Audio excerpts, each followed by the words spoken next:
ఎవడు విడిపిస్తాడు అలాంటి ఆ పాపం నుంచి, లేకపోతే ఆ మరణం నుంచి అంటే యేసు క్రీస్తు ప్రభువారిని జ్ఞాపకం చేస్తున్నాడు. ఇప్పుడు బాగా ఆలోచించండి. ధర్మశాస్త్రం ఆత్మ సంబంధమైంది, ధర్మశాస్త్రం పరిశుద్ధమైంది, ధర్మశాస్త్రం నీతి గలదే.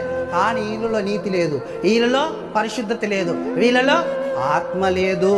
కాబట్టి వీళ్ళకి ఆ ధర్మశాస్త్రం ఎలా కనబడుతుంది? మరణం. ఆ ధర్మశాస్త్రం ఎలా కనబడుతుంది? పాపం. ఆ ధర్మశాస్త్రం ఎలా కనబడుతుంది? వీళ్ళని ఇంకా చెరపట్టి ఒక చెరలాగున కనబడుతుంది వీళ్ళకు. దాని నుంచి విడిపించింది ఎవరయ్యా అంటే యేసుక్రీస్తు ప్రభువారు. అందుకనే పాత నిబంధనలో ఉండిన ఆజ్ఞ ఏమైంది? కొత్త నిబంధనకు వచ్చేసరికి నివారణ చేయబడింది. అక్కడ ఆత్మ లేదు. ఇక్కడ ఎవడైతే యేసుక్రీస్తు నందుంటాడో వాడు నూతన సృష్టి, పాతవి గతించనిదిగో క్రొత్తవాయను. ఇప్పుడు క్రొత్తగా అయిన వీడు మరలా పాతగా అయ్యే ఛాయిస్ ఉంది. కాబట్టి కొత్తగా అయ్యేటప్పుడు ఏం చేశాడు? దేవుడు ఆత్మనిచ్చాడు. ఆత్మను వరమును నువ్వు పొందుకుంటావు. నువ్వు బాప్తిస్మం తీసుకో, పశ్చాత్తాపడి మారు మనసు పొంది నువ్వు బాప్తిస్మం తీసుకో. ఆ బాప్తిస్మంలో నీకు ఆత్మ దేవుడు ఇస్తాడు. ఆ ఆత్మ నిన్నేం చేస్తుందంటే ఈ ధర్మశాస్త్రానికి, లేకపోతే బైబిల్లో ఉండిన ఆత్మ సంబంధమైన విషయాలకు లోబరుస్తుంది. దేన్ని? శరీరాన్ని కూడా లోబరుస్తుంది.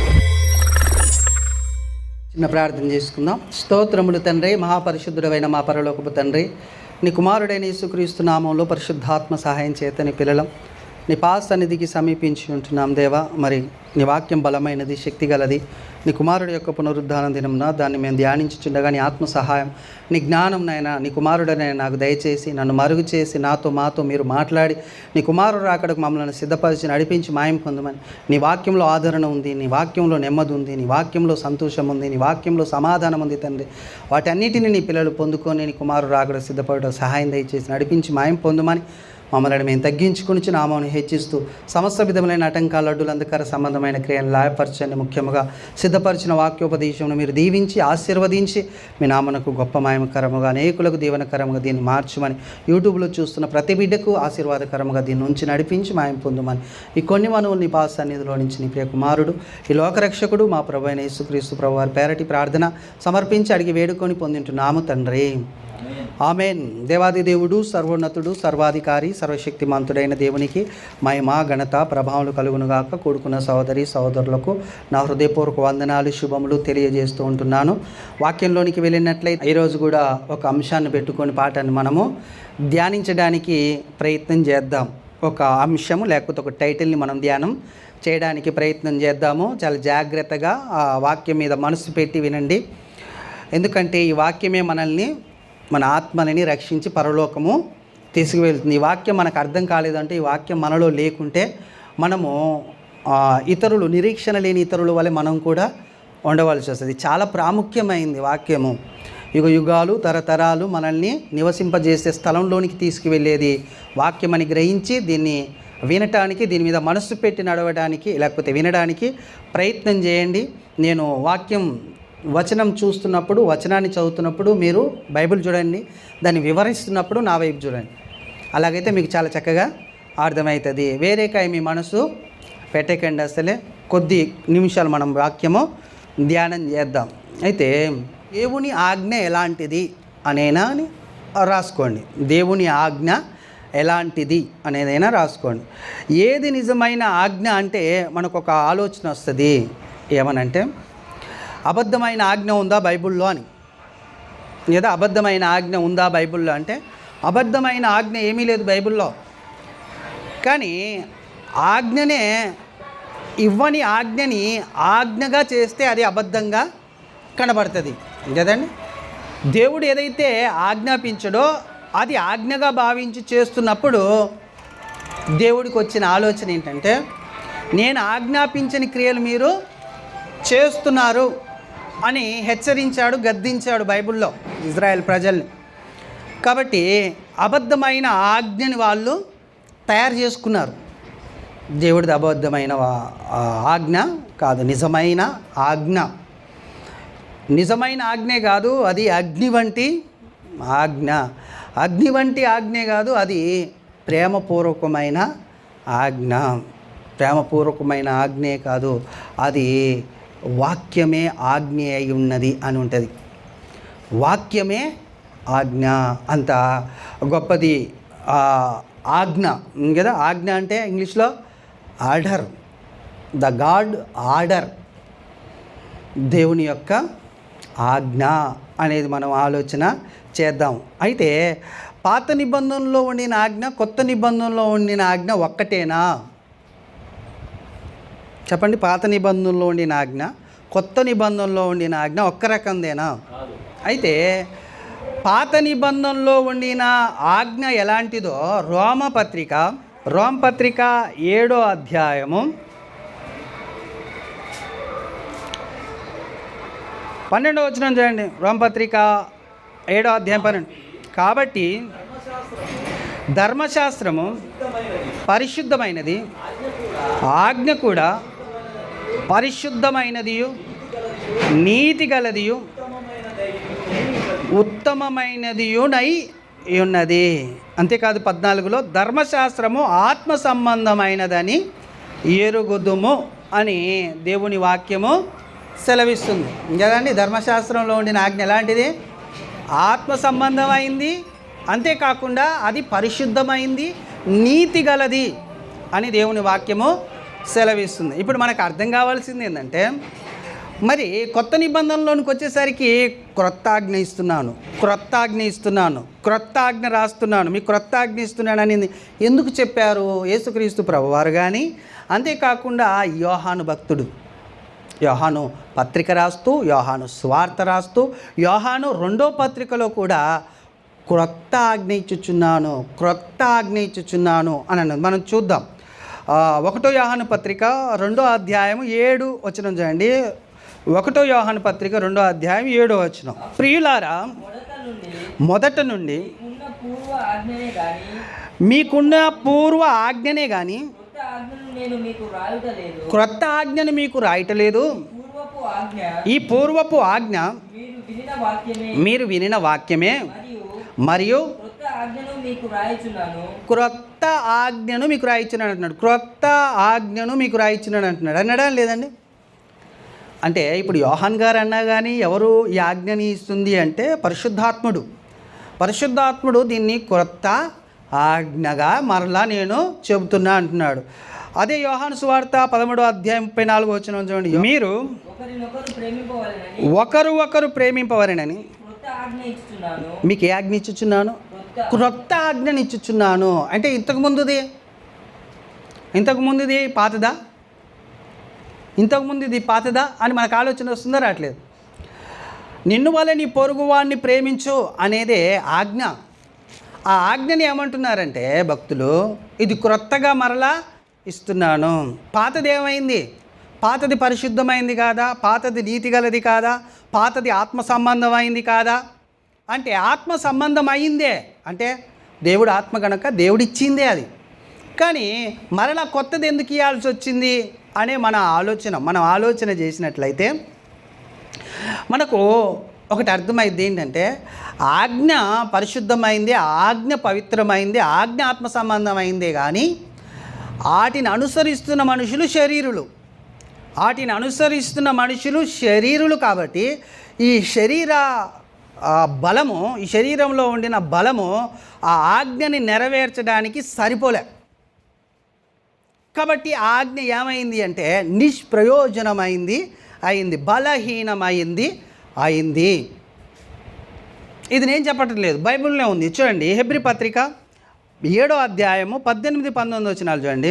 ఆ ధర్మశాస్త్రము దేనికిని బాగినాలే సంపూర్ణ సిద్ధి కలగజేయలేదు గనుక ముందు ఇయ్యబడిన ఆజ్ఞ ఏమైందట అండి? ముందు ఇయ్యబడిన ఆజ్ఞ బలహీనమైనదియు నిష్ప్రయోజనమైన నందునను అది నివారణ చేయబడి ఉన్నది. అందుకనే భక్తులు ఏమన్నారు? దాన్ని క్రొత్త ఆజ్ఞ అన్నారు. అంటే పాత ఆజ్ఞ నివారణ చేయబడిందంట. పాత ఆజ్ఞ నివారణ చేయబడింది. ఇప్పుడు మనం ఏం పాఠం ధ్యానిస్తున్నాం? దేవుని ఆజ్ఞ ఎలాంటిది, లేకపోతే నిజమైన ఆజ్ఞ ఏంటి? ఆ ఉద్దేశంలో ఇది మీరు వినండి. పాత నిబంధనలో ఉండిన ఆజ్ఞ ఏమైందంటే బలహీనమైనది అయింది, అంతేకాకుండా నిష్ప్రయోజనమైనది అయింది. అది దేవుడు చేయలే, దేవుడు దాన్ని పరిశుద్ధంగా ఇచ్చాడు, దేవుని దాన్ని పవిత్రంగా ఇచ్చాడు, దేవుడు దాన్ని నీతి గలదానిగా ఇచ్చాడు, దేవుడు దాన్ని ఆత్మ సంబంధమైన దానిగా ఇచ్చాడు. కానీ దాన్ని అనుసరిస్తున్నాము మనుషులు ఎవరయ్యా అంటే శరీర సంబంధులు కాబట్టి వాళ్ళకు ఆ ధర్మశాస్త్రం ఏమైంది అంటే మరణమైంది, ఆ ధర్మశాస్త్రం ఏమైందంటే పాపమైంది, ఆ ధర్మశాస్త్రం ఏమైందంటే వీళ్ళని పాతాళంలోనికి తీసుకెళ్ళింది. అర్థమవుతుందా అండి? అంటే అక్కడ ఆజ్ఞకు ఇక్కడ ఆజ్ఞకు దేవుని కృప ఎంత విస్తరింపబడుతుందో, దేవుడి యొక్క ఉద్దేశం ఎలా నెరవేర్చుకుంటున్నాడో మనకు తెలియాలి. పాత నిబంధనలో ఉండిన ఆజ్ఞ ఎలాంటిదయ్యా అని మనం ఆలోచిస్తే లేవికాండము 19వ అధ్యాయము 18వ వచనం చూడండి. కీడుకు ప్రతి కీడు చేయకూడదు, నీ ప్రజల మీద కోపం ఉంచుకొనకు, నిన్ను వల్ల నీ పొరుగు వాడిని ప్రేమించవలను. ఇది ఆజ్ఞ. పైన ఇంకో కొంచెం ఉంటుందండి మ్యాటరు. అంటే వ్యభిచరించకూడదు, దొంగిలించకూడదు, నరహత్య చేయకూడదు, ఇవన్నీ ఆజ్ఞలు అన్నమాట. 10 ఆజ్ఞలలో ఉండిన ఆజ్ఞలు. వీటిని అన్నిటికీ మనకు ఒక సారం తీయాలంటే నీ పొరుగువానికి కీడు చేయకు అని చెప్తున్నాడు అనమాట. నీ పొరుగువానికి కీడు చేయొద్దు. పాత నిబంధనలో ఉండిన ఆజ్ఞ ఎట్లా కనబడుతుంది అంటే మనకు మానవత్వంతో బతుకురా అని చెప్తున్నట్టు ఉంటుంది. నీకు మానవత్వం కూడా లేకుండా జంతుతత్వం వచ్చింది, మానవత్వంతో బ్రతుకు జరా అని చెప్తున్నట్టుంటుంది. కీడు చేయకు, నీ పొరుగువానికి కీడు చేయకు. కొత్త నిబంధనలు ఎట్లుంటుంది తెలుసా? కీడు చేస్తే నువ్వు మేలు చేయి అంటాడు. అంత నివారణ చేయబడింది. కొత్త నిబంధనకు పాత నిబంధనకు నివారణ ఏంటయ్యా అంటే కీడు చేస్తే దానికి ప్రతిగా నువ్వు కీడు చెయ్యి అనేది కాకుండా కీడు చేస్తే నువ్వు ప్రతిగా మేలు చెయ్యి అనేదంత నివారణ చేయబడిందనమాట. అంటే ఇక్కడనేమో కీడే చేయకంటున్నాడు, అక్కడ కీడు చేసినా మేలు చెయ్యి అంటున్నాడు అనమాట.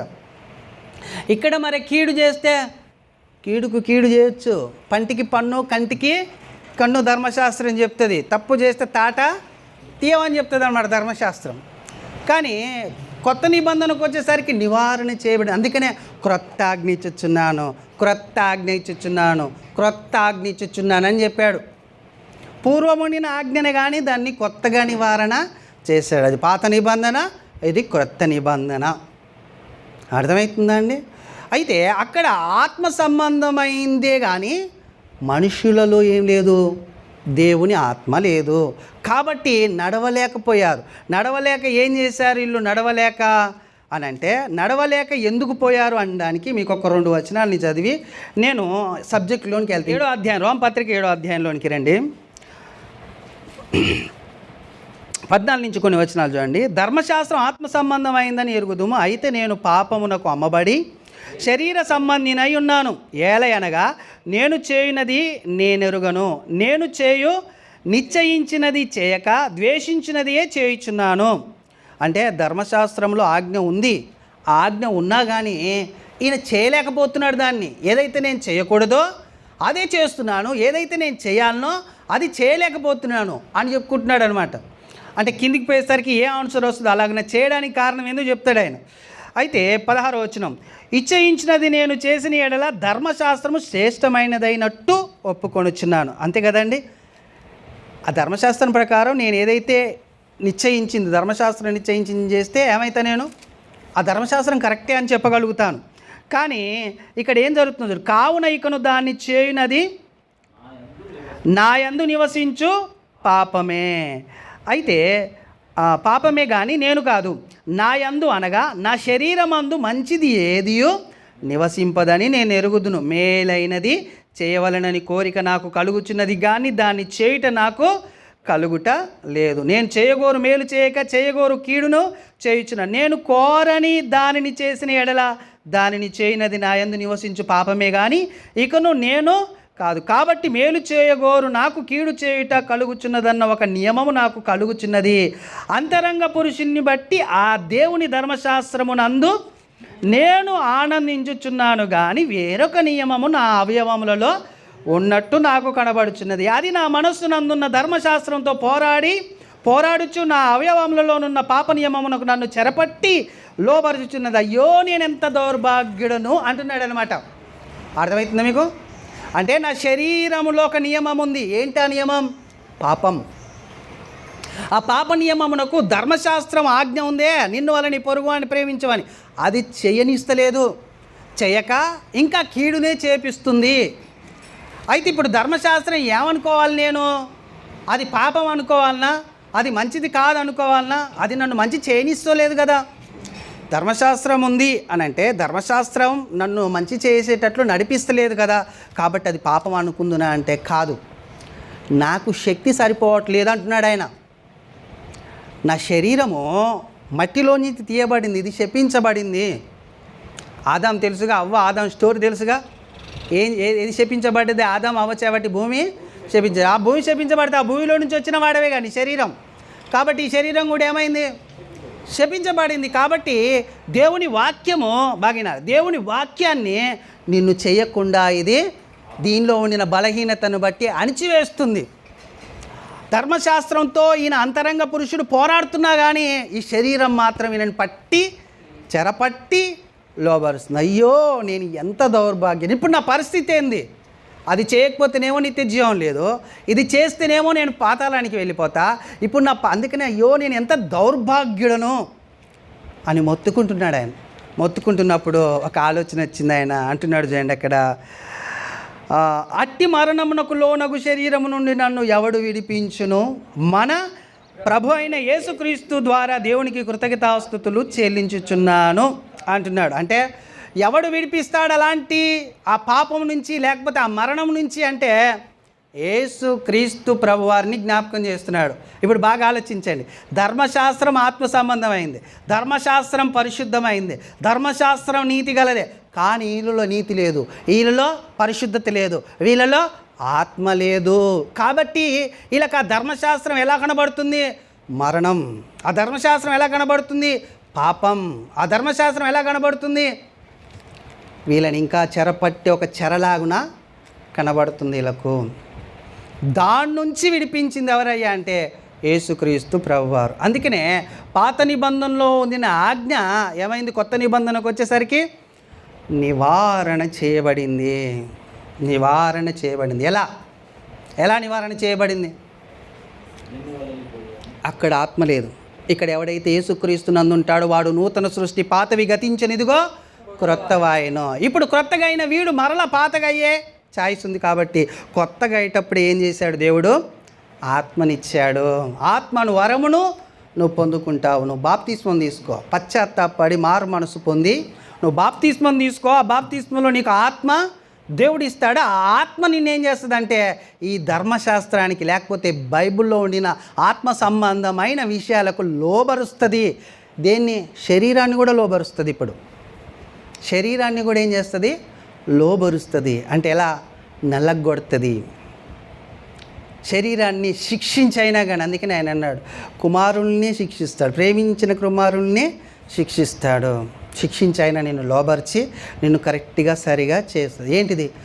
ఆత్మ. ఇప్పుడు ఆత్మ ఉన్నా కానీ క్రైస్తవుల్లో తప్పు చేస్తున్నారు అనేది అబద్ధం. బాగా గుర్తుపెట్టుకోండి. ఆత్మ లేని వారే తప్పు చేస్తారు, ఆత్మ లేని వారే పాపం చేస్తారు, ఆత్మ లేని వారే ఈ శరీరం మరలా ఈ లోకానికి దాసత్వంలోనికి నడిపిస్తారు. ఆత్మ అందరిలో ఉండదా అంటే ఉండదు. మారు మనస్సు ఉంటేనే ఉంటుంది. మారు మనస్సు ఉంటేనే ఆత్మ ఉంటుంది. మారు మనస్సు అంటే ఇజ్రాయిల్ అన్న అనేట ఆయన ఒక పాట రాశాడు. సంఘములో సభ్యురాలివి, బయటికెళితే భ్రష్టురాలివి, వాక్యమంతా తెలుసు నీకు, మారు మనసు లేనే లేదు. అక్క చెల్లి, అక్క చెల్లి అమ్మా, భర్తనే మోసం చేస్తూ సంఘానికి శాపగ్రస్తమై యవనులను చెరుపుచున్నావు, అదిగో అగ్నిగంధకం అని పాట రాశాడు ఆయన. అంటే అర్థం ఏంటంటే మారు మనస్సు లేదు వాక్యం విన్నా కానీ. అంటే మారు మనస్సు అంటే ఆత్మ లేదు. ఆత్మ ఉంటేనే నీకు మారు మనసు వస్తుంది, ఆత్మ లేకుంటే నీ మనసు మారదు. ఆ మనసు శరీరానికే లోబరుస్తుంది, దేవుని మనసుకు లోబరచదు. ఎంత ప్రార్థన చేసినా, ఎంత దేవుని దగ్గరికి నువ్వు వచ్చినా నీకు మారు మనసు లేదంటే ఆత్మ లేదు. ఆత్మ లేదు కాబట్టి భర్తని మోసం చేస్తున్నావు. భర్త అంటే ఎవరు? క్రీస్తు. క్రీస్తుని మోసం యవనులను చేర్పుచున్నావు. ఎవరు అంటే ఎవరు? సంఘంలోనికి వచ్చే వాళ్ళని రాకుండా అడ్డుగా నిలబడ్డావు సింహాసనానికి ఎదురుగా. నేను అమాలేకీయులు చేయి లేపినట్టు సింహాసనానికి లేపుతున్నారన్నమాట. ఆలోచించాలి, అర్థం చేసుకోవాలి వాక్యాన్ని. ఇలాగున మనం పరిశీలన కాలము సంపూర్ణమయ్యేంత వరకు కొన్ని విధులను పెట్టాడు దేవుడు. ఆ విధులని కూడా ఏమనుకున్నారు తెలుసా? వీళ్ళు ఆజ్ఞలు అనుకున్నారండి. ఎవరు? ఇజ్రాయిల్ ప్రజలు. ఆజ్ఞనేమో మర్చిపోయారు. విధులు అంటే ఏంటి? ధర్మశాస్త్రంలో అర్పించు అర్పణలు ఉంటాయిగా, అర్పణలు, కానుకలు, బలులు, ఈ హోమాలు, ఇవన్నీ దేనికి పెట్టారు? దేవుడు దేనికి పెట్టాడు? విధిగా పెట్టాడు. ఆయన కాలం సంపూర్ణమై యేసుక్రీస్తు ప్రభు వచ్చే వరకు ఇజ్రాయెల్ ప్రజలారా మీరు నడవండి ఇలాగునని ఒక విధిగా పెడితే వీటినే ఆజ్ఞలు అనుకొని వీటిని ఆజ్ఞలుగా పట్టుకున్నారు. అసలు ఆయన ఆజ్ఞను ఏం చేశారు? వదిలేశారు. ఎందుకు వదిలేశారు? చేయలేక వదిలేశారు, దాన్ని జరిగించలేక వదిలేశారు, దాన్ని నెరవేర్చలేక వదిలేశారన్నమాట. అర్థమవుతుందా? యేసుక్రీస్తు ప్రభు వారు వచ్చి దాన్ని ఏం చేశాడు? నెరవేర్చాను అని చెప్పాడు. ధర్మశాస్త్రం అంతటిని నెరవేర్చాడు. ఎందుకు నెరవేర్చాడు అంటే ఈయనలో ఏముంది? బాప్తీసం తీసుకొని ఒడ్డుకి రాగానే ఏమొచ్చింది? ఈయన మీదకి ఆత్మ వచ్చింది. ఆత్మ ఈయనలో ఉండి ఏం చేసింది? దేవుని ఆర్డర్ని నెరవేర్చేటట్లు చేసింది. ఈ వాక్యం నెరవేరాలంటే ఆత్మ తప్పకుండా అవసరము. ఆజ్ఞని నెరవేర్చేది ఎవరయ్యా అంటే ఆత్మ సంబంధులు. శరీర సంబంధులు ఏం చేయలేరు? వాక్యాన్ని నెరవేర్చలేరు. ఇక విధిని పట్టుకొని వీళ్ళు నిష్ప్రయోజనమైనది, బలహీనమైనదిగా చేశారు. దేన్ని చేశారు? ఆజ్ఞని. ఎవరు చేశారు? మనుషులు చేశారు. మరలా చెప్తున్నాను, ధర్మశాస్త్రం అంటే పాత నిబంధన మొదలుకొని కొత్త నిబంధన వరకు ఉండిన ప్రతి మాట ఆత్మ సంబంధమైందే. కాకపోతే వీళ్ళు దాన్ని ఏం చేశారు? శరీర సంబంధంగా మలుచుకున్నారు. చేయలేక, నడవలేక, నిలవలేక, దేవుడితో నడవలేక వేరు ఆలోచనలు కలిగి, వ్యర్థమైన ఆలోచనలు కలిగి పడిపోయారు. కానీ దేవుని మాటలు మాత్రం పుటమి వేయబడినవి, పరిశుద్ధమైనవి అని అంటది. ఎలాంటి నిష్ప్రయోజనమైన మరి మూల పాఠముల తట్టు తిరిగారో తెలుసా అండి? ఆజ్ఞను వదిలిపెట్టి దినాలను, మాసాలను, ఉత్సవాలను చేస్తున్నారట. ఎవరు? ఇజ్రాయేల్ ప్రజలు. చూద్దాం గలతీ పత్రిక 4వ అధ్యాయం 8 నుంచి 10 వరకు చూడండి. నిజముగా దేవుళ్ళు కాని వారికి దాసులై ఉంటిరి కానీ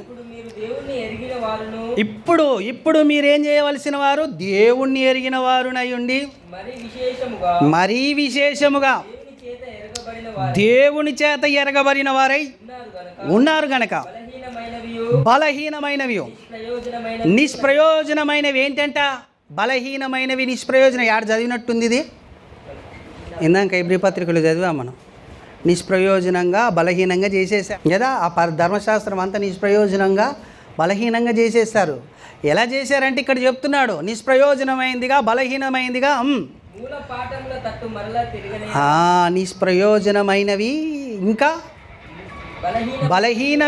బలహీనమైనవి నైనా మూల పాఠముల తట్టు మరలా తిరగనేలా మునుపటి వలె మరలా వాటికి దాసులై ఉండగోరా నేల అంటున్నాడు. ఎక్కడ తిరిగారట? మూల పాఠములు. కింద 10వ వచనం చూడండి. ఆగా చూడండి. ఇక దీనములను, మాసములను, ఉత్సవ కాలములను, సంవత్సరములను, అది లెక్క అన్నమాట. ఆచారం ఎక్కడున్నాయి ఈ ఆచారాలైనా? కట్టడలు, పాత నిబంధనలో ఉండిన విధులు, వాటిని అనుసరిస్తూ, వాటిని వెంబడిస్తూ ఏం చేయాల్సింది చేయలేకపోయారు వీళ్ళు. ఆజ్ఞ నెరవేర్చాలి వీళ్ళు. నిన్ను వాళ్ళని పొరుగు వాడిని ప్రేమించు అనే ఆజ్ఞని నెరవేర్చేది పోయి, అంతేకాకుండా నీ దేవుడైన యెహోవాని పూర్ణ హృదయంతో, పూర్ణ ఆత్మతో, పూర్ణ మనసుతో నువ్వు ఆరాధించాలి, నువ్వు ప్రేమించాలన్న ఆజ్ఞని వదిలిపెట్టి ఉత్సవాలు, మాసాలు, ఇంకా అమావాస్య, పండగ దినాలన్నిటిని వీళ్ళు ఆచరిస్తున్నారు. అందుకు నిష్ప్రయోజనమైంది అయింది ఏంటిది? ధర్మశాస్త్రం. అందుకు నిష్ప్రయోజనమైంది, బలహీనమైందిగా చేశారన్నమాట. కానీ ధర్మశాస్త్రం కానీ, ధర్మశాస్త్రంలోని ఆజ్ఞ కానీ ఎలాంటిది? ఆత్మ సంబంధమైంది, పరిశుద్ధమైంది, నీతి గలది. అది దేవుని మాట సామాన్యమైంది కాదని, ఏదో జన గొప్పది. కానీ దాన్ని ఏం చేశారు వీళ్ళంటే ఖరాబు చేశారు. అయితే ఇప్పుడు కొత్త నిబంధనకు వచ్చేసరికి దాన్ని ఎలా మార్చాడు? ఇది ఏమన్నాడు తెలుసా అండి? ఒక వచనం చూద్దాం. 11 కొరింథీ పత్రిక 2 కొరింథీ పత్రిక 3వ అధ్యాయము 6వ వచనం. ఆయనే మమ్ములని కొత్త నిబంధనకు అనగా అక్షరమునకు కాదు గాని ఆత్మకే పరిచారకుల మగుటకు మాకు సామర్థ్యము కలిగించి ఉన్నాడు. మాకు సామర్థ్యము కలిగించి ఉన్నాడు. దేనికి పరిచారకులు ఇప్పుడు ఇల్లు? అప్పుడు దేనికి పరిచారకులు? అర్థమవుతుంది ఇప్పుడు మీకు? పాత నిబంధనలో ధర్మశాస్త్రంలో ఉండిన ఆజ్ఞ అక్షరానుసారమైంది, అంటే ఆత్మ ద్వారానే వచ్చింది. కానీ అది మరలా తిరిగి వీళ్ళకు ఆత్మ లేదు దాన్ని నెరవేర్చడానికి. ఆత్మ చెప్పు సంగతులు ఎవరికి అర్థమవుతాయి? ఆత్మ ఉన్నవారికే అర్థమవుతాయి, ఆత్మానుసారులకే అర్థమవుతాయి. అంటే ఆత్మ చెబుతున్న సంగతి పాత నిబంధనలో శరీర సానులకు ఎట్ట అర్థమైంది అది? అందుకనే ఏమన్నాడు తెలుసా? దేవుడు ప్రేమించిన వారికి నిశ్చయించింది వారి చెవులకు వినబడలేదు, కంటికి కనబడలేదు, హృదయమునకు గోచరం కాలేదు. పాత నిబంధనలో దేవుడు ఏది సిద్ధపరిచాడో వాళ్ళకి అర్థం కాలేదు. ఎందుకు అర్థం కాలే? ఆత్మ లేదు వారిలో. ఈతలకు వచ్చేసరికి ఏముంది? ఆత్మ ఉంది. ఆత్మకు మేము పరిచారకులం. ఇప్పుడు అక్షరమునకు కాదు. అక్షరం సంపూర్తి కానీ ఆత్మ ఏం చేస్తుంది? అదనమాట లెక్క. అంటే అక్షరం ఏం చేసింది? అవతలని జీవింప చేయలేకపోయింది. ఆత్మ లేదు వారిలో. కాబట్టి ఈతలకు వచ్చినాక ఏమైందంటే ఆత్మని జీవింపచేస్తుంది. ఆత్మ కాబట్టి ఆత్మని జీవింపజేస్తుంది. అది అక్షరం కాబట్టి ఆత్మని జీవింపజేయలేకపోయింది. ఇలాగ నా అర్థం చేసుకోవాలి. ఏం అర్థం చేసుకోవాలి? ఇది నివారణ ఎలా చేస్తున్నాడు అనే దాని విషయంలో చెప్తున్నా. పాత నిబంధనని కొత్త నిబంధనలో నివారణ ఎలా చేశాడు అనేదాన్ని ఇంకా మీకు బాగా అర్థం కావాలంటే మత్తయి సువార్త 5వ అధ్యాయము 43-44 చదవండి. మత్తయి పొరుగు వాడిని ప్రేమించి మీ శత్రువులను ద్వేషించుమని మాట మీరు విన్నారు కదా. నేను మీతో చెప్పున్నదేమనగా మీరు పరలోకమందున్న మీ తండ్రికి కుమారులై ఉండునట్లు మీ శత్రువులను ప్రేమించు, మిమ్మల్ని హింసించు వారి కొరకు ప్రార్థన చేయమని చెప్తున్నాడు. అర్థమైందండి మీకు? అక్కడనేమో పంటికి పన్ను కంటికి కన్ను ఏది పడితే అది చేయాలి. ఇక్కడికి వచ్చేసరికి ఇక చేసేది లేదు, నువ్వు అవన్నీ చంపేది లేదు, నువ్వే చంపబడాలంటే అర్థం ఏంటి? నీలో ఉన్నవి చంపేసుకోవాలి నువ్వు. పాత నిబంధనలోనైతే శత్రువులను చంపారు వాళ్ళు. ఎవరు శత్రువులు? అమాలేకీయులు. మీకు చెప్పాను మొన్న. అమాలేకీయులు ఏం చేశారు? దేవుని సింహాసనం ఎదుటికి చేతులు లేపారు. కాబట్టి వారిని ఏం చేశారు? బలహీనంగా ఉన్నప్పుడైతే చంపారట ఇజ్రాయేల్ ప్రజలు. మనం నిన్న ద్వితీయోపదేశ కాండంలో చదివాం. శనివారం ఆ ప్రార్థనలో మన వాక్యం ధ్యానించినప్పుడు ఇజ్రాయేల్ ప్రజలు బలహీనంగా అలసిపోయి పడుకున్నప్పుడు వచ్చేసి వెనక చుట్టూ తిరిగి చంపేశారట వాళ్ళు. అలా చేశారు కాబట్టి వాళ్ళు మీకు కాదు యుద్ధం, వాళ్ళు నాతో యుద్ధం, ఇక నేను చేస్తా వారితో యుద్ధం అని అన్నాడు. అంతేకాకుండా అనేకమైన శత్రు దేశాలని వీళ్ళు సంహరించేటట్లు చేసి వాళ్ళ మొత్తం వీళ్ళు తీసుకునేటట్లు, అంటే కనాను దేశం అంతా వీళ్ళు స్వాధీనపరుచుకునేటట్లు దేవుడు చేశాడు. కొత్త నిబంధనకు వచ్చేసరికి ఏమన్నాడు తెలుసా? ఆ శత్రువుని మీరు ఇప్పుడు ప్రేమించాలి. మిమ్మల్ని హింసిస్తున్న వారిని మీరేం చేయాలి? ప్రార్థన చేయాలి. నివారణ అనిపిస్తుందా? అనిపిస్తలేదు. అబ్బా ఇది బాగుందా అది బాగుందా, ఇది న్యాయమైందా అది న్యాయమైందా? మానవ మనసుకు తెలిసి ఉంటుంది, దేవుడు దాకా అవసరం లేదు. ఇప్పుడు ఒకరిని క్షమించడం గొప్ప, ఒకరిని శిక్షించడం గొప్ప, అదనమాట లెక్క దేవుడి ఉద్దేశం కదండి. అయితే ఇప్పుడు మీకు శత్రువులు లేరా మరి అంటే శత్రువు ఉన్నాడు. ఎవడు శత్రువు అంటే రాజ్యానికి అడ్డు నిలబడిన ప్రతివాడు దేవునికి శత్రువు. ఇప్పుడు మనం చేయని అవసరం లేదు. యుద్ధం ఎవరు చేస్తారు? అమాలేకీలతో ఎవరు చేశారో ఆయనే చేస్తాడు యుద్ధం. ఆలోచన చేయాలన్నమాట. అర్థమవుతుంది కదా వాక్యం మీకు? ఆజ్ఞ ఏది నిజమైన ఆజ్ఞ అంటే ఆజ్ఞ నిజమైందే, కానీ దాన్ని అబద్ధంగా చేస్తున్నారన్నమాట. దాన్ని అబద్ధంగా చేశారు. ఇంకా ఏమి అని ఆజ్ఞని అసలు అబద్ధమైన ఆజ్ఞ ఏమైనా ఉందా అండి బైబిల్లో? అంటే ఎలా ఉంటుంది అది అని అంటే ఉంది. ఎలా ఉంటుంది అదంటే దేవుడు ఈయన ఆజ్ఞగా పాటించినప్పుడు అది అబద్ధమైన ఆజ్ఞ అయిద్దా కాదండి? మీకు ఒక వచనాన్ని చూపిస్తా. ఇర్మీయా గ్రంథము 7వ అధ్యాయం 22-23.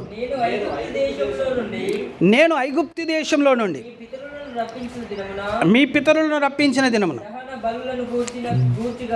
దహన బలులను గూర్చి గాని వారితో నేను చెప్పలేదు. అట్టి వాటిని గూర్చి అండర్లైన్ చేసుకోండి. నేను ఏ ఆజ్ఞ ఇయ్యలేదు, ఈ ఆజ్ఞను మాత్రమే. అర్థమైందా అండి? నీ బలులు అర్పిస్తున్నారు ఎందుకురా తీసుకొచ్చినాక, మీ దహన బలులు నాకెందుకు, నేను ఇయ్యని ఆజ్ఞ ఇవ్వని క్రియలు మీరు చేసుకుంటూ నాకు బలులు ఇస్తున్నారు, అర్పణలు ఇస్తున్నారు. ఇదేంది ఇలా చేస్తున్నారు మీరు? నేను ఇచ్చిన ఆజ్ఞ ఏంటో తెలుసా? ఇప్పుడు కింద చదువు. నేను ఇచ్చిన ఆజ్ఞ ఏంటో తెలుసా? అదేదనగా నా మాటలు మీరు అంగీకరించిన ఎడల మీకు నేను దేవుడనయ్యుందును, మీరు నాకు జనులయ్యుందురు. అర్థమైందండి? నా మాటలు మీరు అంగీకరిస్తే నేను దేవుడిని అవుతాను, మీరు నాకు జనులవుతారు. ఎక్కడ వినబడతాయి ఆ మాటలు? సంఘంలో వినబడతాయి. సంఘంలో వినబడిన మాటలు మీరు చేయకపోతే ఏం చేస్తున్నట్టు? దేవుని ఆజ్ఞకు లోబడతలేరు. మీకు ఒక ఆజ్ఞ ఉంది, మీరు నియమించుకున్న ఆజ్ఞ. ఆయన ఏమంటున్నాడు? నా మాటకు మీరు లోబడాలి, నా మాటకు మీరు లోబడాలి. మీరు ఏదో ఆజ్ఞలు క్రియలు చేసుకుంటున్నారేంటి? మాట వినుట శ్రేష్టం, చాలా శ్రేష్టం. ఎంత శ్రేష్టం అంటే ఒక వచనం చూపిస్తాను మీకు. 1 సమూయేలు గ్రంథం 15వ అధ్యాయం 22-23 వచనం. 1 సమూయేలు గ్రంథం 15వ అధ్యాయము 22-23 వచనం. అందుకు సమూయేలు తాను సెలవిచ్చిన ఆజ్ఞను ఒకడు గైకొనుట వలన యెహోవా సంతోషించినట్టు ఒకడు దహన బలులను అర్పించుట వలన ఆయన సంతోషించిన. ఆలోచించుము. ఇక్కడ అండర్లైన్ చేసుకోండి. బలులు అర్పించుట కంటే ఆజ్ఞను గైకొనుటయు, పొట్టేళ్ల కొవ్వును అర్పించుట కంటే మాట వినుటయు శ్రేష్టం. చూసారా అండి? పొట్టేళ్ళ కొవ్వు నాకెందుకు, బలులు నాకెందుకు? నేను ఇచ్చిన మాటే నువ్వు కాదంటున్నావు, నేను ఇచ్చిన ఆజ్ఞని నువ్వు లోబడతలేవు. ఎందుకు లోబడలేకపోతున్నావు? నీకు సొంతంగా ఒక ఆజ్ఞని క్రియేట్ చేసుకున్నావు. నువ్వు ఒక ఆర్డర్ ఉంది నీలో. ఎవరిది ఆర్డరు? వెళ్ళాక మనం ధ్యానించాం. బలహీనమైనవి, నిష్ప్రయోజనమైన ఎక్కడి నుంచి వస్తాయి? కాలాలు, సమయాలు, ఉత్సవ కాలాలు, సంవత్సరాలు, దినాలు, మాసాలు ప్రజల్లో నుంచి, పారంపర్యంలో నుంచి వచ్చే ఒక విధి నీలో ఉంది. నా విధి నీలో ఎందుకుంటుందిగా? నా యొక్క ఆజ్ఞ నీలో ఎందుకుంటుంది? ఉండదు.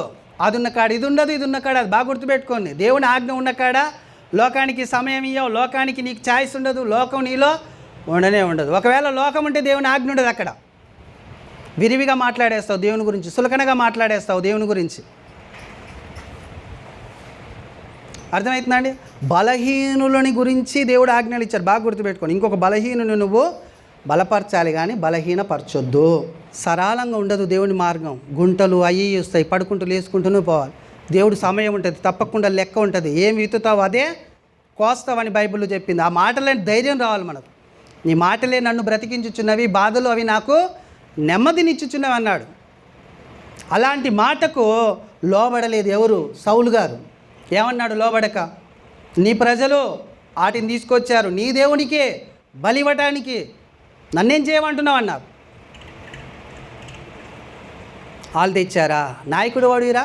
నాయకుడు ఎవరు? నువ్వు. రాజు ఎవరు? నువ్వే రాజువు. కాబట్టి చేసిందంత తప్పు నువ్వే అని నిన్ను రాజ్యం మీ నుంచి తీసేసాడని చెప్పి. చూసారండి? మనుషుల యొక్క ఆలోచన ప్రకారం సౌలు నడిచే విధానాన్ని బట్టి ఆజ్ఞని ఏం చేసిందని చెప్తున్నాడు సమూయేలు. అతిక్రమించావు, ఆజ్ఞను అతిక్రమించావు నువ్వు. దేవుడు తన మాట వినుట శ్రేష్టమని చెప్తున్నాడు. నువ్వు బలులని కానీ అక్కడ వండిన లేకపోతే పొట్టేళ్ళ కొవ్వును కానీ అర్పించటం వలన దేవుడు సంతోషిస్తాడా? నువ్వు మాట వింటే సంతోషిస్తాడా? దేవుని సంతోషపెట్టడానికా మనం పుట్టింది? మనకు తెలుసు. కానీ లోకంలో ఉన్నవారికైతే అసలు ఎందుకు పుట్టారో తెలియదు వాళ్ళు. మనకు తెలుసు ఎందుకు పుట్టాము మనం, దేవుని మాయంపరచడానికి. కాబట్టి ఆలోచన చేయాలి. మనము దేవుని వైపు చూడాలి. దేవుని వైపు చూస్తే మనుషుల వైపు చూడము. దేవుని వైపు చూస్తే చక్కగా దేవునిలో ప్రవర్తన కలిగి ఆయన నడిపించుకుంటాడు. అడ్డం వచ్చిన అన్నిటినీ క్లియర్ చేస్తూ ముందుకు నడిపించుకుంటాడు. నీలో ఆసక్తిని చూస్తాడు, నీలో ప్రార్థన చూస్తాడు, నీలో వాక్యాన్ని ఆయన చూస్తాడు. హృదయమునకు అధికుడు అంట దేవుడు. అలాంటి తప్పకుండా చూసే అవకాశం ఉంది. కాబట్టి మనము పొట్టేళ్ల కొవ్వును అర్పించుట కంటే, బలులు అర్పించుట కంటే ఆయన మాట వినుట శ్రేష్టము అనేది గ్రహించాలి.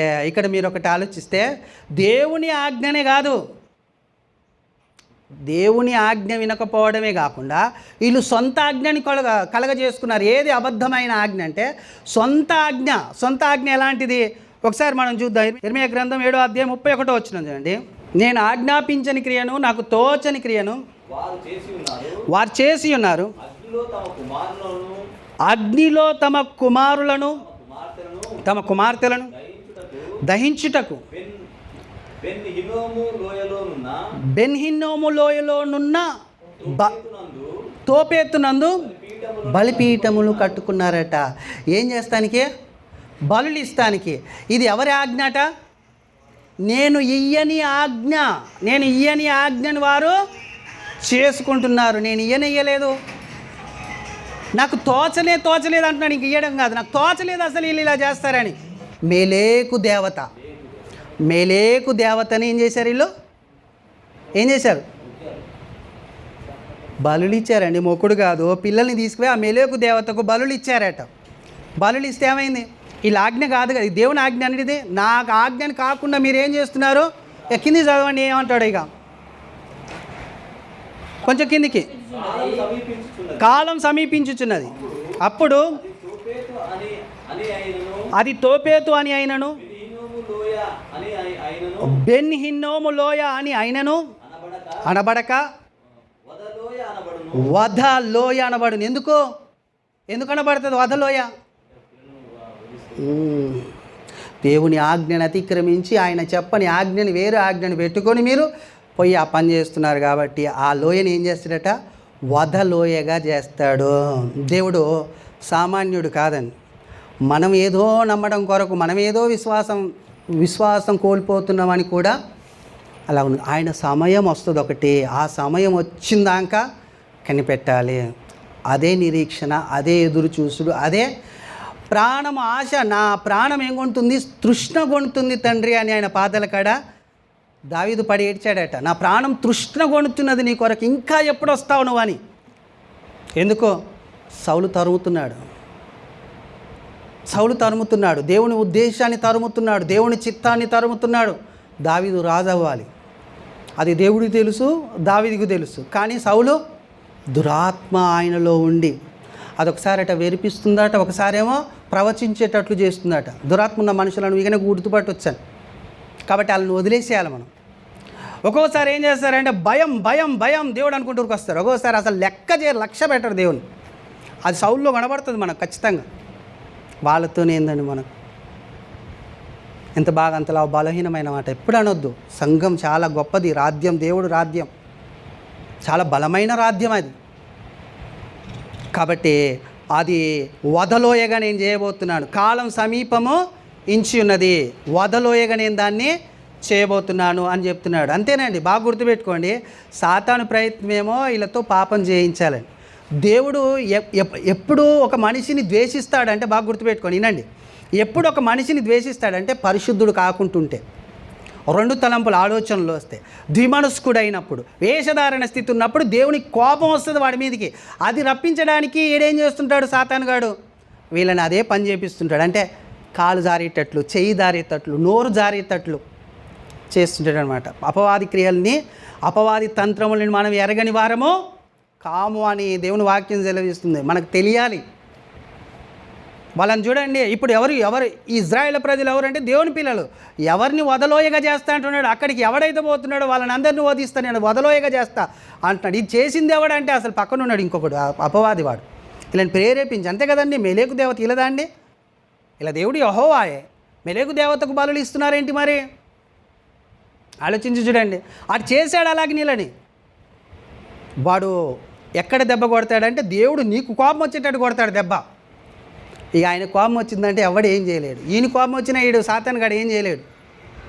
వీడు చేయడానికి ఆయన అడ్డం ఖడ్గం, రెండంచుల వాడి గాడిగల ఖడ్గం నిలబడుతుంది. కానీ ఆయనది వచ్చిందంటే ఇంక ఎవడు వీడు పారిపోతాడు. అక్కడ ఆ ఏరియాలో కూడా ఉంటాడు తెలుసా సాతానుగాడు. దేవుని కోపం వస్తున్న ఆ పట్టణం మీద కానీ, ఆ ఊరు మీద కానీ, ఆ గ్రామం మీద కానీ, లేకపోతే ఆ కుటుంబం మీదకి కానీ వచ్చినప్పుడు అక్కడ సాతాను వీళ్ళు నమ్ముకున్నది ఏదైనా నిలవలేదుగా. అందుకనే ఆ తొపేతు అనే ఆ లోయని వదలోయగా నేను మార్చబోతున్నాను, కొంచెమే సమయం ఉంది, ఓపిక పట్టండి అని అంటున్నాడు అనమాట. ఆజ్ఞని, అబద్ధమైన ఆజ్ఞని నమ్మినందుకు వాళ్ళ పరిస్థితి చూడండి ఎలా అయింది. ఉందా ఇప్పుడు అబద్ధమైన ఆజ్ఞ ఉందా? ఇంకా మీకు మంచిగా అర్థం కావాలంటే 32వ అధ్యాయం 35వ వచనం, 32వ అధ్యాయం 35వ వచనం. వారు తమ కుమార్తెలను ప్రతిష్ఠింపవలెనని బెన్ హిన్నోము లోయలోనున్న బయలునకు బలిపీఠములను కట్టించిరి. అలాగు చేయుటకు నేను వారికి ఆజ్ఞాపించలేదు. యూదావారు పాపములో పడి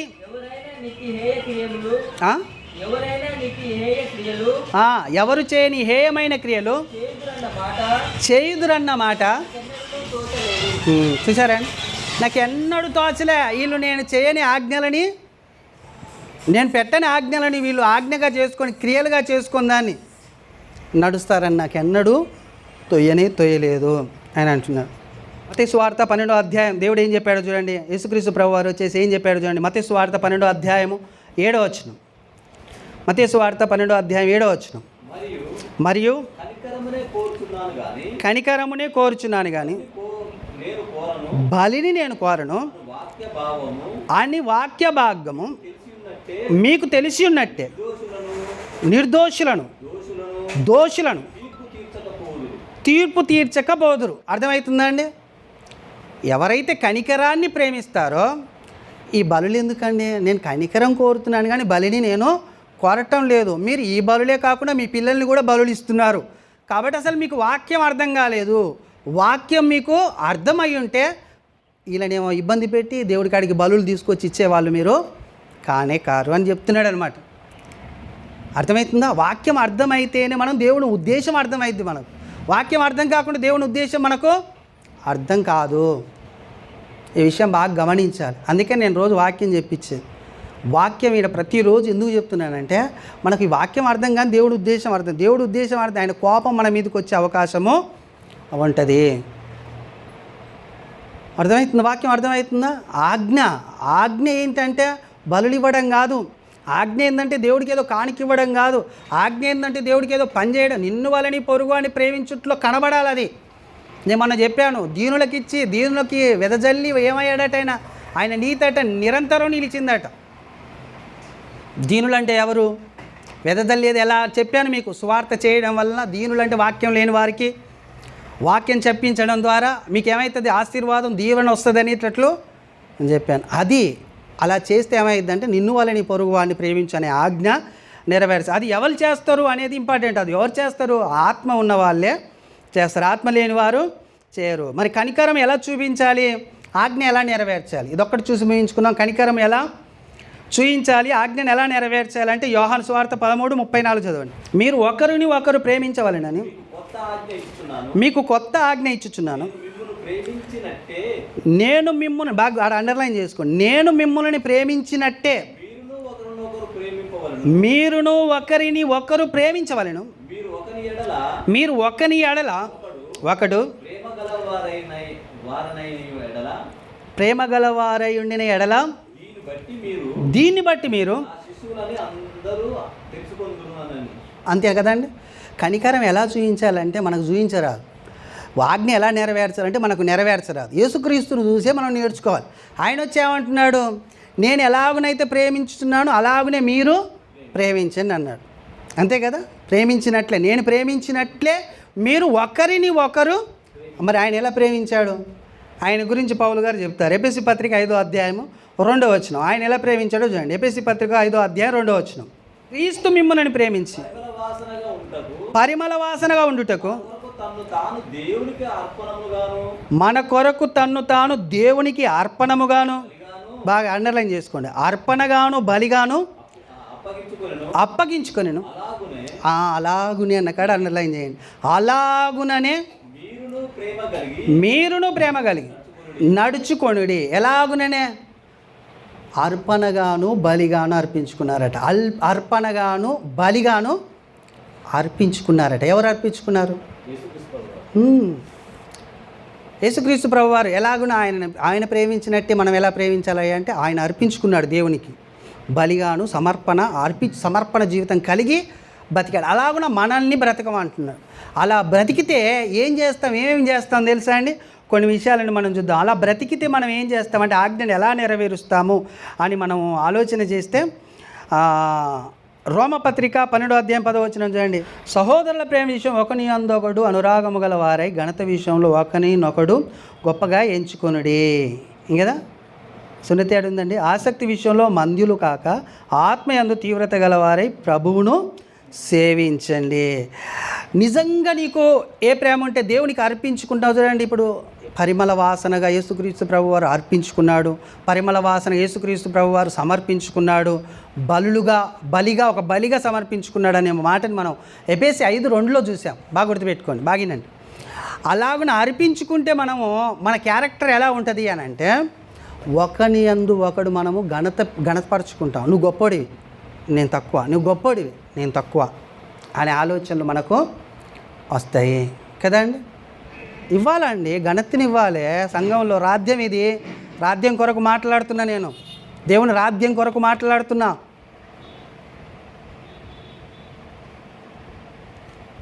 రాజ్యంలో ఉండినప్పుడు ఒకరినొకడు ఘనపరుచుకోవాలి, గొప్పగా ఎంచుకోవాలి. తగ్గించుకొని తత్వం లేకుంటే ఎట్లా చెప్పండి? మనకు ఘనత దేవుడు ఇవ్వాలి. నేను ఒక మాట అన్నాను, సైదులు లక్ష్మి గొప్ప పరిచర్య చేస్తున్నారు, వంటలు చేస్తున్నారు, వాళ్ళకు కొంచెం లోపం ఉన్నా కానీ అనగానే నేను చెప్పకముందుగా చప్పట్లు కొట్టారు అందరూ. అసలు నాకు విచిత్రం అయింది. ఇది వీళ్ళది కాదు, నాది కాదు, దేవుడు కొట్టించాడు. అలా ఘనపరుస్తాడు దేవుడు. అది రావాలి. దేవుని కాడ పనిచేసి మెప్పు కోరుకోవాలి, ఘనత కోరుకోవాలి. కానీ దేవుని రాజ్యం మనది కాదు ఇది అని చెప్తుంటాను. కాబట్టి చాలా తగ్గించుకునే ఆలోచన రావాలి. ఏడే కాదండి, ఇంకే ఆడున్నా కానీ మనం తగ్గించుకోవాలి. మనం కింద కూర్చోవడం నేర్చుకోవాలి, కింద మోకాలు వేయడం నేర్చుకోవాలి. దేవుని కాడ ఏమంటున్నాడు చూడండి, ఒకని యందు ఒకడు తగ్గించుకోవాలి. ఇంకోటి రెండవది చూద్దాం మనము, దాసులై ఉండాలన్నట. గలతీ పత్రిక 5వ అధ్యాయం 13-14. గలతీ పత్రిక 5వ అధ్యాయం 13-14. గలతీ పత్రిక 5వ అధ్యాయం 13-14. సహోదరులారా, మీరు స్వతంత్రులుగా ఉండుటకు పిలువబడితిరి. అయితే ఒక మాట, ఆ స్వతంత్రమును శరీర క్రియలకు హేతువు చేసుకొనక ప్రేమ కలిగిన వారు ఒకనికి ఒకడు. చూసారండి, ఏం కావాలన్నట? దాసుడు కావాలి. మాట్లాడేటప్పుడు కూడా దాసరికం కనబడాలండి. నువ్వు గొప్పే అనేటట్లు మాటల్లో కనబడాలి. నేను దాసుని అనే తత్వం కనబడాలి. కనబడుతుందా మనలో? మరి ఎంత పెద్ద ఆయన తగ్గించుకుంటాడు, లండన్లో అమెరికాలో అటు ఇటు తిరుగుతాయన. మనం ఎందుకు తగ్గించుకోలేకపోతున్నాం? మాటకు లోబడతలేము. వాళ్ళు అన్నారు, నేను ఇచ్చిన ఆజ్ఞ కాదు, మీకు వేరే ఆజ్ఞ ఉంది అంటున్నాడు ఆయన. కాబట్టి మీరేం చేస్తున్నారు? ఆజ్ఞకు లోబడుతున్నారు. మీ పారంపర్యం ఆజ్ఞకు లోబడుతున్నారు. మూడోది చూడండి, ఓనికన్నా లేమి కలిగితే కనికరించాలన్నట. సహోదరునికి లేమి కలిగితే ఏం చేయాలన్నట? కనికరపడేట వానికి సహాయం చేయాలన్నట. సంఘంలో నేను అప్పులలో ఉన్నాను, కొంచెం బాధలో ఉంది, నాకు సహాయం కావాలి, ఎట్నుంచి వస్తుంది? నేను ప్రార్థన చేసాక ముందుకే ఈడు ఏం చేయాలి? ఇంక పక్కోడు కాడ ఉంటే బట్రా మళ్ళీ రేపటి నెల నేను ఇద్దు కనబట్టని ఇవ్వాలన్నట్టు. అలాగ అది నేను చెప్పలేదండి, బైబిల్ చెప్పింది. ఎవరు చేస్తారు ఇవన్నీ అనే దానికి చెప్తున్నాను నేను. దేవునికి సమర్పించుకున్న వాళ్ళు, దేవుని ప్రేమ ఉన్న వాళ్ళు చేస్తారు. చూడండి, గలతీ పత్రిక 6వ అధ్యాయం 2వ వచనం. గలతీ పత్రిక 6వ అధ్యాయం 2వ వచనం. ఒకరి భారమును ఒకరు భరించాలి, ఒకరి భారమును ఒకరు భరించాలి. సంఘంలో కట్టడాలని ఎప్పుడైతే దేవుని ఆజ్ఞకు లోబడతామో, నిన్ను వాళ్ళని పొరుగు అని ప్రేమించనే మాట మనలోనికి వస్తుందో అప్పుడు చేయవలసిన పనులు అన్నమాట ఈ కనబడితేనే అది నెరవేరుస్తున్నట్టు, నువ్వు ఆజ్ఞ నెరవేరుస్తున్నాడు. ఈ కనబడలేదనుకో, అవి నెరవేరుస్తలేనట్టు లెక్క. ఆ ప్రేమ నీలో లేదు, ఆత్మ సంబంధమైన ఆ ఆజ్ఞ నువ్వు కొనసాగించలేకపోతున్నావు. ఇంకోటి చూడండి, 2వ అధ్యాయము, ఫిలిప్పీ 2వ అధ్యాయము 1-5 వచనాలు త్వరగా చదవండి. కావున క్రీస్తునందు ఏ హెచ్చరిక అయినను, ప్రేమ వలన ఆదరణ అయినను, ఆత్మయందు ఏ సహవాసమైనను, ఏ దయారసమైనను, వాత్సల్యమైనను ఉన్న ఎడల మీరు ఏక మనస్కులగునట్లు, ఏక ప్రేమ కలిగి, ఏక భావము గలవారిగా ఉండి ఒకదానియందే మనసుంచుచు ఒక్కదాని అందే మనసుంచుచు నా సంతోషమును సంపూర్ణము చేయుడి. నా సంతోషమును సంపూర్ణము చేయుడి. కక్ష చేతనను కక్ష చేతైనను అతిశయము చేతనను వృధా అతిశయం చేతనైను చేయక ఏమీ చేయక వినయమైన మనసు గలవారై వినయమైన మనసు గలవారు. ఒకరినొకడు తనకంటే యోగ్యుడని ఒకనికి ఒకడు తనకంటే యోగ్యుడని సొంత కార్యములను గాక ఇతరుల కార్యములను కూడా చూడాలి. సొంతం కార్యాలు చేసుకుని ఇతరుల కార్యాలలో కూడా మీరు పాలు పొందాలి. సంఘంలో గురించి చెప్పేది, సంఘంలో ఉండిన నీ సహోదరుడు ఒక కార్యం చేస్తున్నాడు, దానికి హెల్ప్ చేయాలి. ఆ కార్యం మీరు కూడా నాదే అనేటట్లు చేయాలి. ఎప్పుడు నిన్ను వాళ్ళని పొరుగు అని ప్రేమించు అనే మాట మీకు మీరు నెరవేరుస్తాయి. కనికరముని కోరాను కానీ బలిని కోరలేనన్న మాట మీకు అర్థమైతే ఇవన్నీ చేస్తారు. ఇవన్నీ తప్పకుండా చేయాలి అనేటట్లు ఆయన చెప్తున్నాడు. దీన్ని ఏమన్నదంటే 1 యోహాను పత్రిక 3వ అధ్యాయం 18వ వచనం, చిన్న పిల్లలారా మాటతోను నాలుకతోను కాక క్రియతోను సత్యముతోను ప్రేమిద్దా. క్రియతోను సత్యముతోను ప్రేమించాలి. అంటే ఈ కార్యాలన్నీ చేస్తేనే క్రియ కదండి. ఈ కార్యాలన్నీ చేస్తేనే సత్యంలో ఉన్నట్టు. సత్యం అంటే ఏంది? నీ వాక్యమే సత్యం, ఆ వాక్యమే ఆజ్ఞ, ఆ ఆజ్ఞే ప్రేమలో నువ్వు నడుచుకోనాలి అని చెప్పేది. అర్థమవుతుందా? ఇవన్నీ జరిగించాలి. ఏవన్నీ జరిగించాలి? ఘనత విషయంలో నీకంటే నీ పక్కవాడిని గొప్పగా ఎంచాలి. మరి యేసుక్రీస్తు ప్రభు వారు ఎంచాడా అంటే పాపాత్మురాలైన స్త్రీని ఏమన్నాడు ఆయన? అమ్మా అన్నాడు. పాపాత్మురాలైన స్త్రీని ఏమన్నాడు? అమ్మా అన్నాడు. అంత గొప్పగా తగ్గించుకున్నాడు. అమ్మ అంటే ఆయనకంటే పెద్దే కదండి. అమ్మవారు మరలా పాపాత్మరాలు వ్యభిచారం చేసిన సరే అమ్మ అన్నాడు. బాగా గుర్తుపెట్టుకోవాలి. రెండవది, శిష్యులని కాళ్ళు కడిగాడు. ఏ విషయంలో? ఒకరికొకడు దాసులై ఉండండి అని చెప్తే మనం ఉంటలేం కానీ ఆయన శిష్యుల కాళ్ళు కడిగాడు. మూడవది, ఆకలి కొనడం అంటే నీ సహోదరుని లేవి కలిగినప్పుడు కనికరించాలి. అంటే ఒకరిని భారం ఒకడు మొయ్యాలంటే మనం మొయ్యలేమేమో కానీ ఆయన ఏం చేశాడు? ఆకలి అయినప్పుడు అరణ్యంలో వాళ్ళకు రొట్టెలని ఇచ్చాడు అనేది మనం జ్ఞాపకం చేస్తాం. మీ సొంత కార్యములు కాక ఇతరుల కార్యములు చేయాలని మనం చేయలేమేమో కానీ ఆయన ఏం చేశాడు? సిలువలో ఇతరుల కొరకు ప్రాణము పెట్టాడు. ఆయన చేసి చూపించాడండి ఇవన్నీ. ఇంకా అంతేకాకుండా మాటతోనూ నాలుకతోనూ కాక క్రియతో సత్యముతో ప్రేమించాలంటే యేసుక్రీస్తు ప్రభువారు చనిపోయి తిరిగి లేచి ఇదిగో తండ్రి నన్ను ఏదైతే పని చెప్పి పంపాడు దాన్ని సంపూర్ణంగా నెరవేర్చి తిరిగి మరలా నేను మీ కాడికి వస్తున్నాను తండ్రి అని చెప్పారు. అంటే క్రియ కాదు ఇది. ఆయన చేసిన క్రియలు అలాంటి క్రియలు మనము చేయాలి. అప్పుడు ఏమవుతుంది? ఆజ్ఞ నెరవేర్చబడుతుంది. నేను చెప్పే అన్ని అల్లటప్ప మాటలు కాదండి.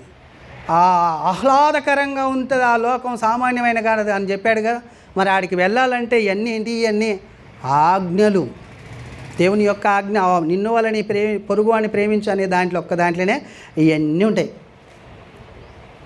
ఇవన్నీ చేయాలి. ఇవన్నీ ఎవరు చేస్తారు అంటే పాత నిబంధనలో ఉన్న వాళ్ళు చేయలేకపోయారు. వాళ్ళు ఎందుకు చేయలేకపోయారు? వాళ్ళలో ఆత్మ లేదు, వాళ్ళకి ఆత్మని ఇవ్వలేదు, వరాన్ని ఇవ్వలేదు దేవుడు. మరి మీకేం చేశాడు? ఆత్మనిచ్చాడు, వరాన్ని ఇచ్చాడు. కాబట్టి మీరేం చేయొచ్చు? వీటినన్నిటినీ చేయొచ్చు. దేవుని ప్రేమ మీలో ఉంటుంది, ఆత్మ మీలో ఉంటే దేవుని ప్రేమ మీలో ఉంటుంది. అప్పుడు మీరు చేయొచ్చు. ఏం చేయొచ్చు? పొరుగువాడికి సహాయము చేయాలి. పొరుగువాడిని దోసుకొని తినొద్దు. పొరుగువాడిని ఏదో ఒక రకంగా దోసుకొని తిన్నామా దేవుడు ఊరుకోడు. ఈడ ఊరుకుండొచ్చు కానీ అమాలేకీయులు చెప్తున్నాను, తరతరములు ఎక్కడున్నారు?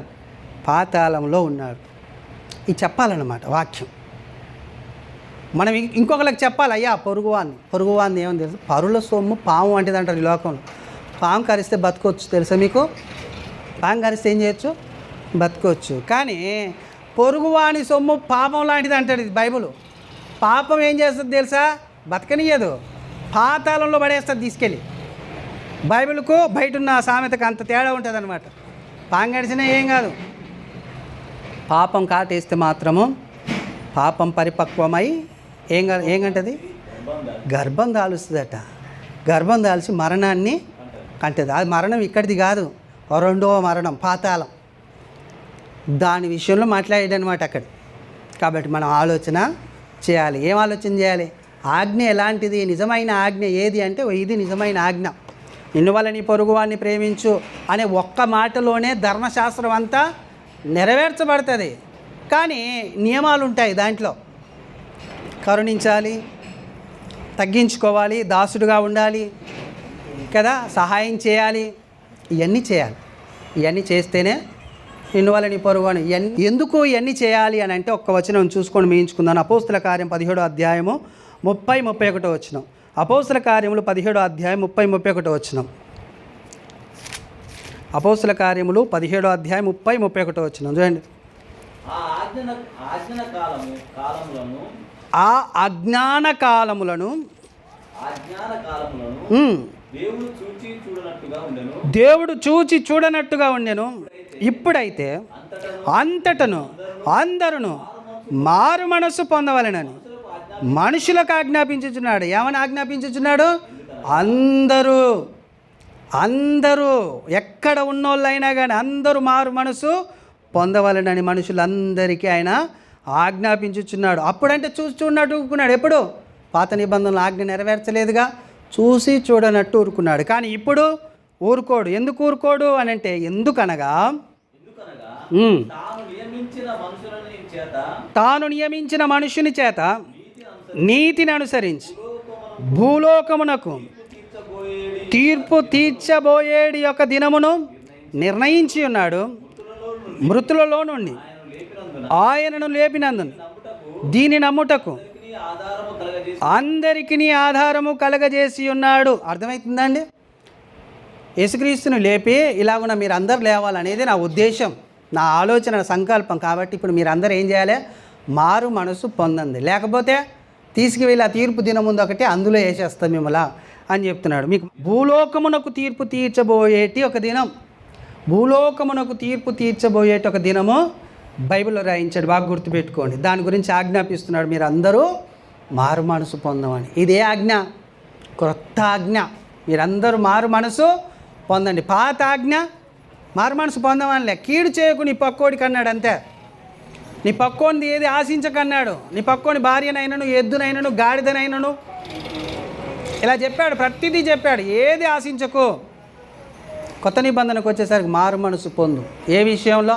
నిన్ను వల్ల నీ పొరుగు అని చెప్పాను కదా. ఇప్పుడు ఎన్ని చెప్పాను? ఆ విషయంలో నువ్వేం చేయి? మారు మనసు పొందు. అలా ఉంటేనేమో బతుకుతావు, లేకపోతే సస్తావు, ఆడికి పోతావు, పాతాళంలోనికి పోతావు అని చెప్తున్నాడు అనమాట దేవుడు. భూలోకమునకు తీర్పు తీర్చేటి ఒక రోజు నిశ్చయించి ఉన్నాడు దేవుడు. అర్థమవుతుందండి? ఏది నిజమైన ఆజ్ఞ అంటే ఇది చివరిది నిజమైన ఆజ్ఞ. ఇప్పుడు మారు మనసు లేదనుకో అంటే, మారు మనసు అంటే మీకు తెలుసుగా, పాత స్థితి ఉండకూడదు, చంపాలే. దేన్ని చంపాలే? ఒకటి చూద్దాం, ఒక వచనం చూద్దాం. కొలసి పత్రిక 3వ అధ్యాయం 5వ వచనం. కొలసి పత్రిక 3వ అధ్యాయం 5వ వచనం. కావున భూమి మీదనున్న మీ అవయవములను అనగా జారత్వము, అపవిత్రతను, కామతురాతను, దురాశను, విగ్రహారాధన, ధనాపేక్షను ఏం చేయాలన్నట్టండి? చంపాలే. అప్పుడేమో శత్రువులను చంపాలి, ఇప్పుడేమో నీ శత్రువు నీలోనే ఉన్నాడు. ఇప్పుడు ధనాపేక్ష నీ శత్రువు, జారత్వం నీ శత్రువు, అక్కడ ఉండిన అన్ని నీ శత్రువులు. వాటిని ఏం చేయాలి? నువ్వు చంపాలి. అప్పుడు నీకేమొస్తుంది? మారు మనసు వస్తుంది. అంటే యేసుక్రీస్తు ఎలాగనైతే చనిపోయాడో అలాగ చనిపోవాలి మనం. ఎలాగన బాప్తిస్మలు ఎలాగనైతే మనల్ని ముంచుతారు చూడండి, అది ఏంటంటారు? చచ్చిపోతున్నట్టు. మనం పాత స్థితిలో చచ్చిపోతున్నట్టు, పాత స్థితి అంతా అక్కడ చంపేస్తున్నట్టు, తిరిగి కొత్తగా లేస్తున్నట్టు. మరలా పాతది మనలోనికి రాణించుకోవద్దు. ఒకవేళ వస్తే ఏం లేదు, భూలోకమునకు తీర్పు తీర్చేది ఒక రోజు దేవుడు నిర్ణయించాడు. ఆ రోజు ఏం చేస్తాడు? తప్పకుండా నిన్ను తీసుకువెళ్ళి అగ్నిలో వేయటానికైనా సమర్థుడు. కాబట్టి ఆజ్ఞకు లోబడాలి. ఈ ఆజ్ఞకు లోబడాలి మనుషులందరూ, ఒకరిద్దరికి కాదు, మనుషులందరికీ చెప్పాడు. ఇప్పుడు క్రైస్తవులు కూడా చెప్పినాడు. క్రైస్తవులు కూడా చాలామంది, తాత చెప్పాడు నిన్న, 90% మంది శరీరానికి అప్లై చేసుకుంటున్నారు ఈ బైబుల్ని. 10% మంది ఉన్నారు శరీరం కాకుండా ఆత్మ సంబంధం అయిందని. వాళ్ళందరూ కూడా ఏం కావాలి? ఇప్పుడు మారు మనసు పొందాలి. అర్థమైంది కదా? ఏది నిజమైన ఆజ్ఞ అంటే, నిన్ను వల్ల నీ పొరుగు వాడిని ప్రేమించు అని ఒక్క మాటే ధర్మశాస్త్రం అంతా నెరవేర్చబడుతుంది. అదే నిజమైన ఆజ్ఞ, నిత్య జీవమునై ఉన్నది. మాటలు దేవుడు దీవించి మన హృదయంలో